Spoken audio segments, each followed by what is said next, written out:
Oke, baik teman-teman, Assalamualaikum warahmatullahi wabarakatuh. Pada kesempatan malam hari ini kita akan membahas tentang bahasa daerah Mbai.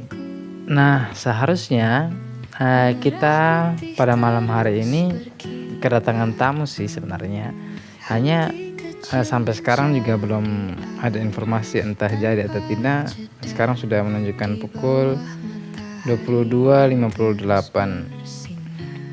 Oke, untuk mengisi kekosongan ini, saya akan melanjutkan beberapa materi yang telah disiapkan oleh saya sebelumnya, yang berkaitan dengan keunikan-keunikan bahasa daerah Mbai. Nah, contoh, kita ambil salah satu kosakata yang paling menarik, memiliki banyak kata. Contoh, kata mencuci. Nah, kata mencuci ini di bahasa Mbai itu ada beberapa. Yang pertama itu popo. Nah, popo ini dikhususkan untuk kita mencuci pakaian. Nah, yang kedua ada rasi. Kata rasi ini dikhususkan untuk benda-benda yang jumlahnya hanya satu, seperti sendok, piring, kemudian mobil atau motor, dan bahkan tangan kita sendiri. Oke. Nah, berikutnya ada kata gegus. Nah, gegus ini dia dikhususkan untuk jumlah barang yang lebih banyak. Itu ya seperti piring atau perkakas-perkakas di dapur yang jumlahnya banyak, dan itu sudah barang-barang yang sudah dipakai tetapi belum cuci kayak gitu. Nah, berikutnya adalah tampo. Nah, tampo ini dikhususkan hanya untuk kepala dan wajah saja dan muka.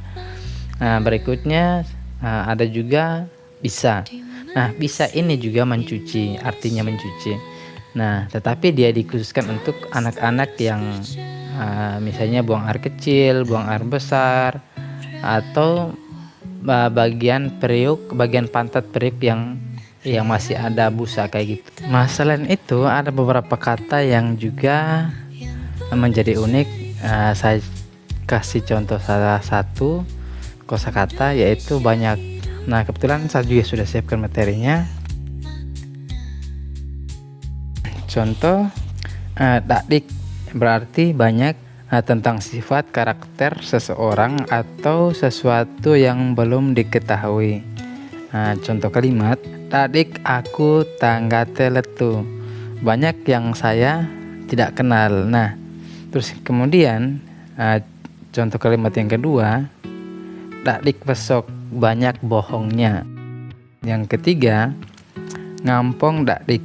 Nah, ini banyak bicara. Terus kemudian, dakdik tangga tepesing, banyak yang tidak tahu. Yang kelima, dakdik waktu tawetek, banyak waktu yang terbuang. Nah, terus berikutnya adalah kata rege. Itu masih berarti banyak juga. Itu tentang hasil rezeki, pendapatan, atau pemberian dari seseorang. Saya beri contoh, ia tak doi rege, dia adalah seorang yang banyak uang. Ise tai doi rege kiruk, mereka beri uang banyak sekali. Yang ketiga, ise pongga ya rege wong, babak belur, mereka memukulnya. Terus kemudian kami nggak ngerge, kami dapat banyak. Yang mas rege ita, jangan terlalu banyak orang. Golo rege kiruk, banyak sekali teman.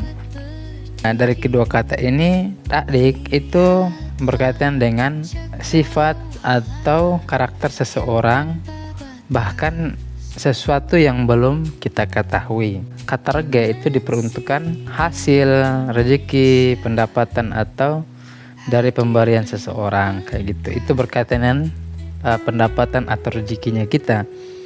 Ada juga ngando. Nah, ngando ini juga berarti banyak, tentang jumlah makanan atau sajian yang berlebihan. Contoh kalimat, masa ngando terlalu banyak, here ngando lebih banyak. Dan kemudian ada juga riwu. Nah, riwu ini berkaitan dengan kerumunan orang pada suatu acara atau event. Nah, contoh kalimat riwu dakdik, banyak orang, ana riwu sangat padat. Nah, ada juga kata gelagamak. Nah, banyak sesuatu yang berkelimpahan, berlebihan, atau berserakan.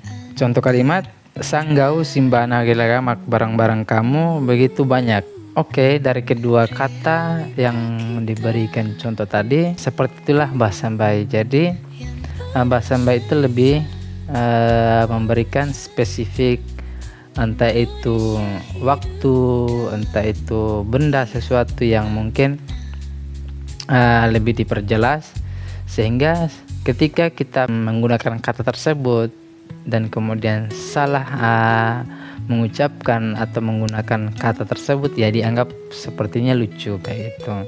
Nah, oke, sekian dari saya. Untuk selebihnya, jika teman-teman ingin beri masukan, ya bisa sampaikan di komentar. Terima kasih.